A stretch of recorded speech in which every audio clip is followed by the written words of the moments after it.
تو آپ کے سامنے میں خطاب کے لیے دعوت سخن دے رہا ہوں۔ میری مراد عظیم مذہبی سکالر فضیلت الشیخ استاد العلماء حضرت مولانا حافظ عبدالغفار بہاولپوری صاحب مدیر مرکز اہل حدیث پلکڑ منڈی چیچا وطنی آپ کے سامنے تشریف لاتے ہیں اور خطاب فرماتے ہیں کہ متصل بعد حضرت علامہ حافظ مولانا عبداللہ انصار صاحب انشاءاللہ خطاب فرمائیں گے۔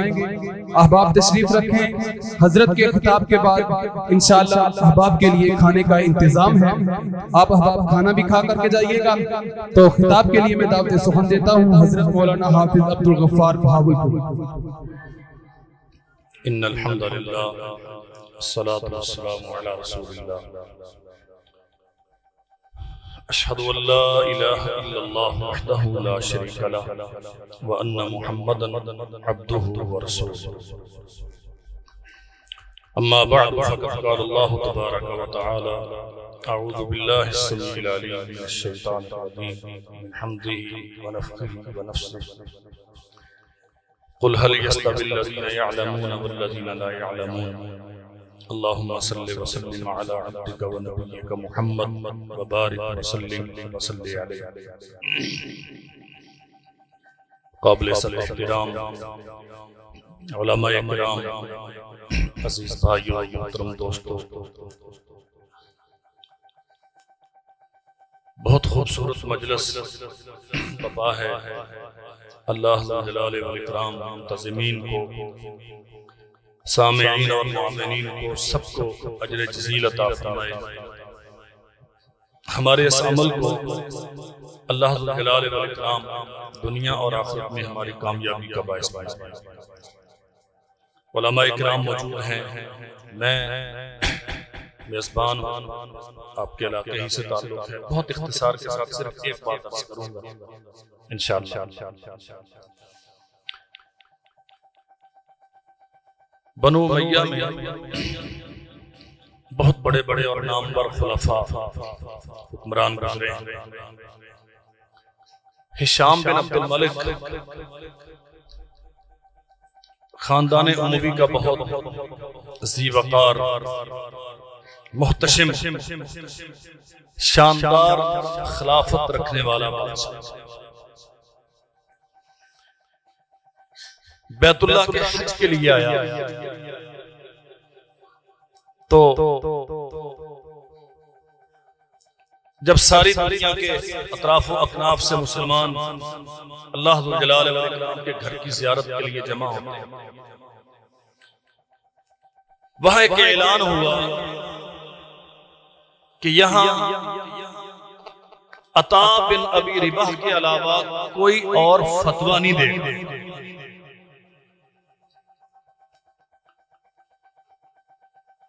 یہ قانون ہے، جو وقت کا مفتی ہوتا ہے فتویٰ اسی کا چلتا ہے۔ اسلامی شریعت میں ہمیشہ سے دستور یہی رہا۔ یہ رواج اب بن گیا کہ سائل آ کے استفتاء مولوی سے کرتا ہے اور جواب مقتدی دیتا ہے، اور بڑوں کی موجودگی میں تھوڑا پڑے ہوئے وہ فتویٰ دیتے ہیں۔ اور اب تو فتوے کے لیے تعلیم کی کوئی شرط نہیں ہے، ہمیں اور کچھ آتا ہو نہ آتا ہو، کم از کم فتویٰ دینا تو سب کو آتا ہے۔ اور ہمارے فتوے کا آغاز بھی کفر سے ہوتا ہے، فلاں نے یہ نہیں کیا اس لیے وہ کافر ہو گیا، فلاں نے وہ نہیں کیا اس لیے وہ مشرک ہو گیا۔ یہ عوام الناس کا چل ہے۔ یہ بہترین لوگ تھے، ہماری نسبت بہت بہتر ہے۔ اعلان ہوا ہے کہ عطا بن ابی رباح کے علاوہ کوئی فتویٰ نہیں دے گا،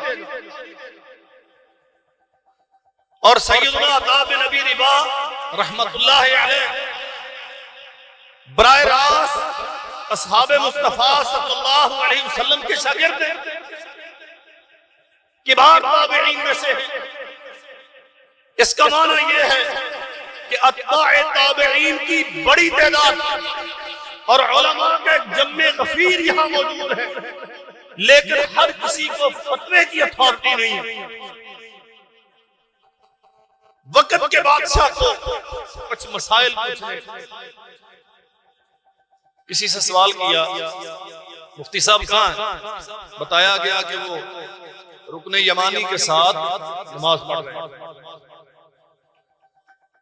شہزادے خلیفہ وقت کے بیٹے دو ساتھ ہیں۔ یہ بادشاہ سلامت جب یہاں وہاں پہنچے تو ایک لمبی لائن ہے، سائلین منتظر ہیں کہ ہمارا ٹائم آئے اور ہم سوال کریں۔ یہ بھی جا کے لائن میں لڑا۔ حضرت صاحب نے سلام پھیرا، ایک نگاہ اٹھا کے لوگوں کو دیکھا اور جیسے جیسے ترتیب سے لوگ آتے گئے ان کے مسائل کا جواب دیا۔ اور خلیفہ وقت بھی اپنی باری پہ حضرت صاحب کی خدمت میں آیا۔ کوئی شاہی آداب کا لحاظ نہیں رکھا گیا، کوئی اسپیشل پروٹوکول نہیں دیا گیا، الگ سے ان کے لیے نشست گاہ نہیں بنائی گئی۔ مولانا صاحب اٹھ کے ان کی خدمت میں جا کے حاضر نہیں ہوئے، بس ٹھیک ہے یہ سائل ہے آ جائے۔ اب بادشاہ کے بیٹوں نے یہ مسئلہ یہ چیز محسوس کی، وقت کا خلیفہ اور اتنا بڑا حکمران اور ہمارے آداب شاہی کا لحاظ نہیں رکھا گیا، اسپیشل ٹائم نہیں دیا گیا۔ مسئلہ پوچھ کے الگ ہوئے۔ ماشاءاللہ شیخ صاحب تشریف لے آئیں، اہلا و سہلا و مرحبا۔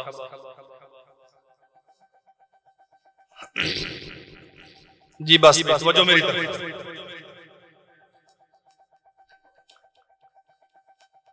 خلیفہ وقت مسئلہ پوچھ کے الگ ہوا تو بیٹوں نے پوچھا حضرت بابا جی اعلان تو یہ ہو رہا تھا کہ سیدنا عطا بن ابی رباح کے علاوہ کوئی مسئلہ نہیں بتایا، تو یہ مولوی صاحب کون تھے؟ بادشاہ کہتا ہے کہ یہی عطا بن ابی رباح تھے جن کے متعلق اعلان ہوا۔ کہتے ہیں دیکھیں آپ حکمران ہیں، خلیفہ وقت ہیں، تو انہیں چاہیے تھا کہ آپ کو اسپیشل ٹائم دیتے، ذرا شاہی پروٹوکول کا لحاظ رکھتے، تو انہوں نے آپ کو توجہ، آپ بھی لائن میں لگے اور گھسٹتے گئے اور وہاں دوزانو ہو کے جا کے بیٹھ گئے، سوال پوچھا اور انہوں نے تو کوئی نہیں لحاظ رکھا۔ آپ بادشاہ ہیں میرے بھائیوں، یہ عقل والا بادشاہ ہمارے بادشاہ کہنے لگا بادشاہ میں کہاں کا ہوں، میں تو سائل تھا، بادشاہ تو وہ تھا جس کے سامنے خلیفہ وقت روزانو ہو کے بیٹھے۔ اور آپ پوچھتے ہیں کہ اس نے آداب شاہی کا پاس نہیں رکھا۔ خلیفہ وقت کہتا ہے بیٹا علم حاصل کرو، علم تم ناموں کو شہرت کے بام عروج تک پہنچاتا ہے۔ علم جنہیں لوگ ایک سمجھتے ہیں، کمی سمجھتے ہیں، انہیں باعزت بنا دیتا ہے، اور علم کمزوروں کو طاقتور بنا دیتا ہے۔ میں بادشاہ ہوں لیکن میری بادشاہی کی کیا اوقات اور حیثیت ہے کہ مسئلہ شریعت سمجھنے کے لیے میں اس حبشی کے سامنے دوزانو ہو کے ہمارے بہت سارے مسائل ہیں، گھروں کے مسائل ہیں، معاشی مسائل ہیں، سیاسی مسائل ہیں، لیکن بدقسمتی یہ ہے ان کے حل کے لیے نہ صحیح تشخیص ہوتی ہے، نہ مناسب تجویز ہوتی ہے، بلکہ ہم مسائل کے حل کے لیے جاتے انہی کے پاس ہیں جن کی وجہ سے یہ سارے مسائل پیدا ہوئے۔ کتنے سادہ ہیں میر کہ ہوئے تھے بیمار جس کے دم اسی افطار کے رونے سے دبا لیتے ہیں۔ ہمارے بچے عالم ہوتے، کتاب و سنت کے ساتھ ہمارا تعلق ہوتا، یہ جلسے محض نمائش نہ ہوتے، ہر گھر سے 1 2 3 4 بچے نکلتے، اب تو ہماری قسمت اسی کا یہ عالم ہے. ہم دیہاتوں میں آ کے مدارس کے جو منتظمین ہیں ہم منت کرتے ہیں اللہ نے آپ کو اتنی اولاد دی ہے ایک بچہ مدرسے میں داخل کرا دو. اسلام جب پورے آب و تاب کے ساتھ اس معاشرے میں موجود تھا ایک بچہ مدرسے میں داخل کرانے کا کوئی تصور نہیں تھا. جتنے ہیں سارے اس مدرسے میں پڑھیں گے. ان کی تعلیم کا معیار ہی کتابوں سے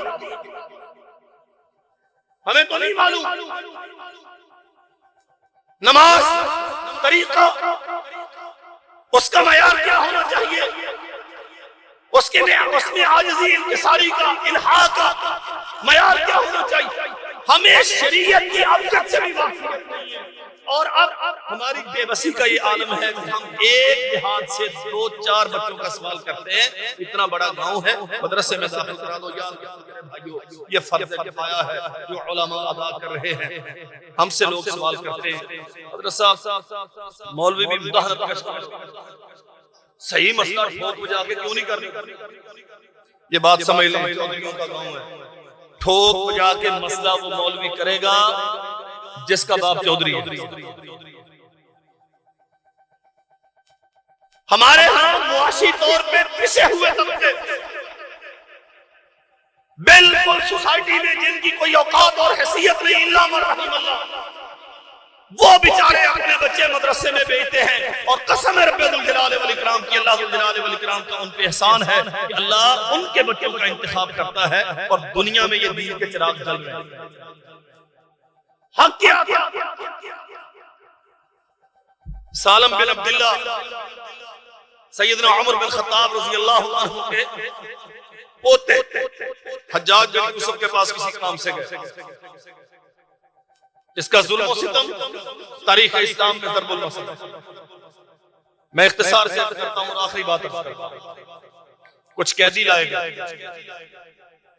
حجاج تلوار دیتا ہے جناب سالم کو, یہ پکڑو اور یہ جب قیدیوں کا سردار ہے نا اسے جا کے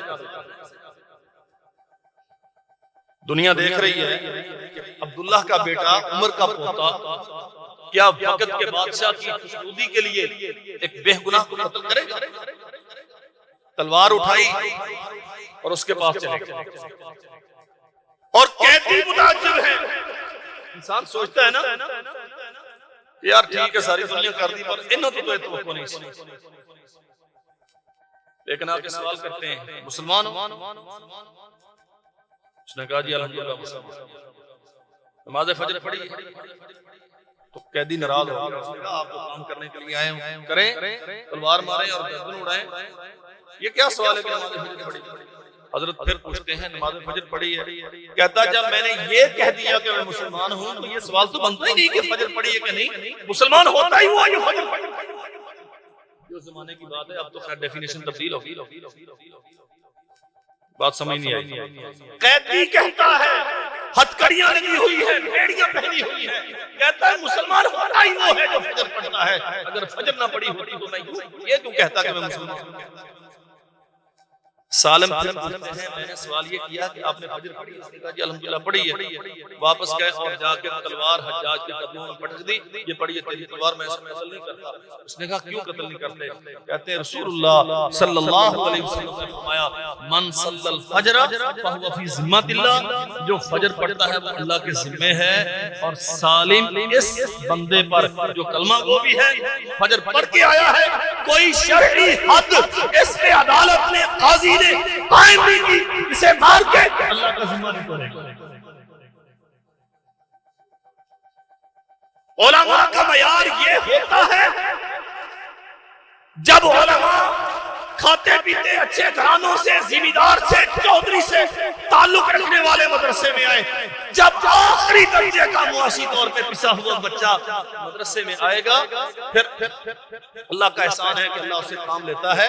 مگر نہ میرے بھائیوں یہ دین کمیوں کا نہیں ہے, یہ دین فقیروں کے لیے نہیں ہے, یہ دین محتاجوں بے بسوں کے لیے نہیں ہے. اس کے اصل خدام چودھری ہیں. عمر بن خطاب اسلام سے پہلے بھی باوقار حیثیت رکھتے تھے. ابو بکر صدیق اسلام قبول کرنے سے پہلے بھی اپنے خاندان میں اپنے علاقے میں شاندار شرف کا مقام رکھتے تھے. عثمان غنی مالدار آدمی تھے. ابن عوف انتہائی وجیح اور پرجلال آدمی تھے. کوئی شک نہیں کہ غرباء اسلام قبول کرنے میں سبقت کرتے ہیں، لیکن اسلام کی اصل خدمت اللہ جلال والاکرام نے کرنے اول میں چودھریوں سے بڑیروں سے لی ہے.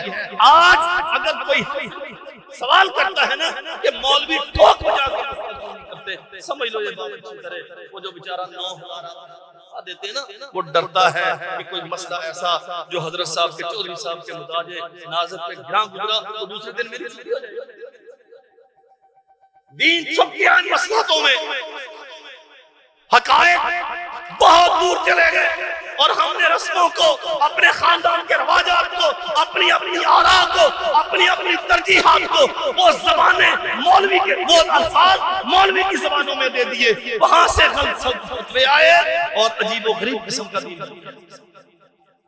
اگر آپ چاہتے ہیں کہ دین خالص صورت میں دنیا میں موجود رہے، اللہ ذو الجلال والاکرام کا اپنا نظام ہے، وہ ہمیشہ قیامت تک لا یزال اللہ یغرس غرسا یستعملہ فی الطاعۃ.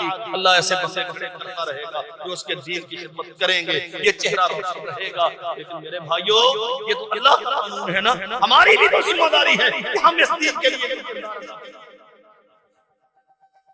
جب مولوی بی ایڈ سے اتر کے آگے تقریر کرے گا اور اسے یہ خطرہ نہیں ہوگا کہ چودھری ناراض ہو گے تو میرا ٹیا کہاں سے بنے گا، آنے جانے کا گاڑی کا پیٹرول کہاں سے بنے گا، میرا ہے، میرا اپنا گھر ہے، میں اپنے گھر سے تنخواہ لے کے اپنے گھر سے اخراجات پورے کرتا ہوں، کسی کا محتاج نہیں ہوں. جب یہ شان آپ اہل علم کو دیں گے، کیسے ہوگی؟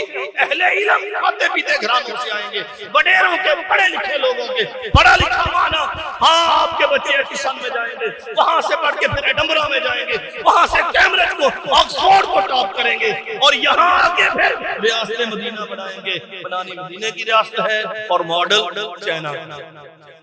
کیا تماشا! نام سنے ہوئے ہیں. جو پڑھ کے آکسفورڈ سے آئے گا، جو یونیورسٹی کیمبرج ٹاپ کر کے آئے گا، وہ آگے مدینہ کی ریاست آپ کو دے گا. مدینہ کی ریاست آپ کو وہ دے گا جو اس دین کا طالب علم رہا ہوگا، جو دین محمد کریم صلی اللہ علیہ وسلم نے مدینہ میں اپنی امت کو سکھایا اور وہاں سے ساری دنیا میں نشر. میں محض اتنے التجا کروں گا، شیخ صاحب اللہ تعالیٰ ان کی صحت والی زندگی میں برکت عطا فرمائے. عمر گزر گئی اسلام، واللہ حقائق یہ ہیں، ادارے بنے ہوئے ہیں، پڑھانے کے لیے استاد نہیں ملتے. استاد بہت ہیں، لیکن جو کتاب پہ حاوی ہو جائے، کتاب کو سمجھ سکے، بچوں کو سمجھا سکے، اسلام کی حقیقی روح، فقہی باریکیاں، محدثین کا مسلک، اپنے اسلاف سے تمسک اور کتابوں سے ضرب نہیں ہوتا، بہت کم ہوتا ہے. کیوں نہیں ہوتا میرے بھائیو؟ معاشی طور پہ پسے ہوئے طبقات آتے ہیں، پہلے دن سے ان کی ترجیح یہ ہوتی ہے کہ کیا طریقہ اختیار کریں کہ 2-4 ہفتوں میں، 2-4 مہینوں میں فلاں کی طرح مشہور ہو جائیں اور اچھی نوکری مل جائے اور سارا کچھ مل جائے. علم کے ساتھ گہری وابستگی نہیں رہی. اور واللہ مجھے لگتا ہے قیامت کے دن اگر یہ سوال ہو گیا نا کہ چودھریوں کے رقبے بھی موجود تھے، ان کی راہٹیں بھی موجود تھی، ذمہ دارے بھی موجود تھے، بچے کمیوں کے مدرسوں میں پڑھتے رہے اور وہ میرے دین کا چراغ جلاتے رہے، یہ پڑھے صرف ہم سمجھتے ہیں کہ تھوڑا بہت فنڈ دے دیا اور اپنی ذمہ داری ادا ہوگی. نہیں میرے بھائیو، دین رسول اللہ صلی اللہ علیہ وسلم اور انبیاء علیہ السلام سے اللہ نے ہم کو دیا اور ان سے بڑا باعزت دنیا میں اور کوئی نہیں آیا. یہ عزت داروں کا کام ہے، اس لیے دین کو عزت سمجھو. آپ کے رتبے آپ کے لیے باعث عزت ہوں گے، آپ کی جگیریں آپ کے لیے باعث عزت ہوں گی، آپ کی سیاسی وابستگیاں آپ کے لیے باعث افتخار ہوں گی. سب سے بڑی عزت اللہ کے دین میں ہے.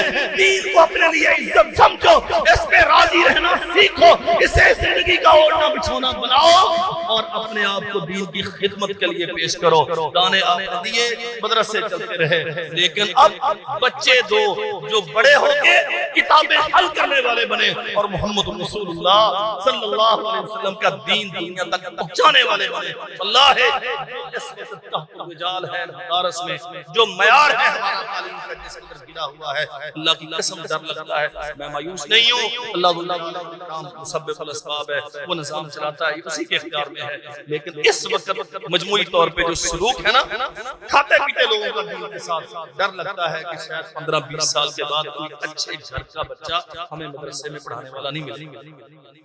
اللہ ہمیں سمجھنے کی توفیق عطا فرمائے۔